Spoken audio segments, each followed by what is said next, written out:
Hi friends, అందరికి నమస్కారం. నేను మీ భరత్. ఫిరాయింపులపైన తెలంగాణ రాష్ట్రంలో గత కొద్ది రోజులుగా చర్చ జరుగుతూనే ఉన్నది. ఈ పార్టీ ఫిరాయింపులపైన బీఆర్ఎస్ పార్టీ హైకోర్టును ఆశ్రయించింది. ఆ తర్వాత హైకోర్టు స్టే ఇవ్వడంతో మళ్ళీ సుప్రీంకోర్టుకి వెళ్ళి సుప్రీంకోర్టు నుంచి కూడా స్పీకర్కు ఆదేశాలు ఇచ్చే విధంగా వాళ్ళు ప్రయత్నాలు చేశారు. అయితే సుప్రీంకోర్టు 3 నెలల్లోపు పార్టీ మారిన ఎమ్మెల్యేల పైన ఏదో ఒక నిర్ణయం ప్రకటించాలంటూ స్పీకర్కు ఉత్తర్వులు జారీ చేసింది. సమయం దగ్గర పడుతున్న కొద్దీ పార్టీ ఫిరాయించిన ఎమ్మెల్యేలు ఒక తీరుగా మాట్లాడుతున్నారు, పిసిసి అధ్యక్షుడు ఒకలాగా మాట్లాడుతున్నాడు, తెలంగాణ రాష్ట్ర సీఎం రేవంత్ రెడ్డి ఒకలాగా మాట్లాడుతున్నారు. నిన్న ఢిల్లీకి పోయిండు సీఎం రేవంత్ రెడ్డి.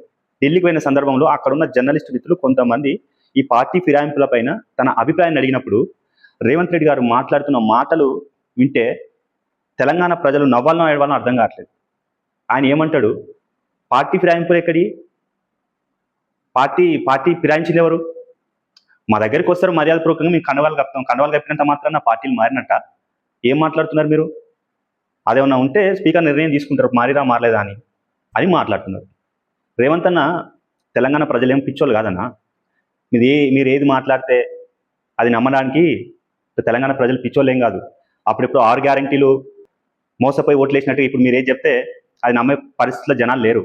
మీ వ్యవహారం, మీ వ్యక్తిత్వం, మీ పాలన ప్రజలందరికీ అర్థమైపోయింది. ప్రజలు అంత పిచ్చోళ్ళ? ప్రజలు తెలవదా ఎవరు ఏ పార్టీలో ఉన్నారు, ఎవరు ఏ పార్టీలోకి పోయారు, ఎవరు కండవాలు కప్పిరు, ఎవరు కండవాలు కప్పించుకున్నారు? ఫోటోలు, వీడియోలు, వాళ్ళు మాట్లాడిన వివిధ సందర్భాలలో వాళ్ళు మాట్లాడిన మాటలు వినలేదా ప్రజలు?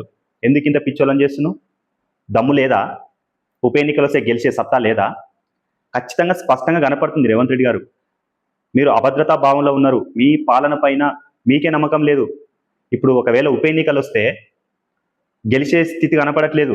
ఒక్కటంటే ఒక్కడు కూడా గెలిచే పరిస్థితి లేదు నీకు. ఇజ్జత్ పోతాట్టుంది, ఏం చేయాలని అర్థం కావట్లేదు. కాబట్టి ఈ దొంగ తిరుగుడు మాటలు వస్తున్నాయి నీకు. ఆయన కూడా ఏం మాట్లాడుతుంది, కడియం శ్రీహరి పార్టీ మారుతాడు, వాళ్ళ బిడ్డని కాంగ్రెస్ పార్టీకి వెళ్ళి ఎంపీగా చేస్తాడు, ప్రచారం చేస్తాడు, అన్ని చేస్తాడు.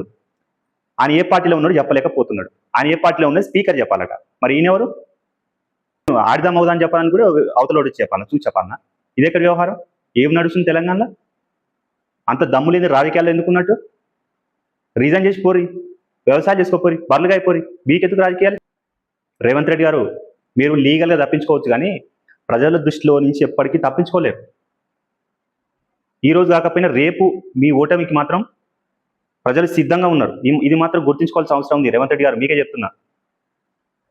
మరిన్ని ఇలాంటి వీడియోల కోసం మా వీడియోని లైక్ చేయండి, షేర్ చేయండి, సబ్స్క్రైబ్ చేయండి. థ్యాంక్ యూ, ధన్యవాదాలు.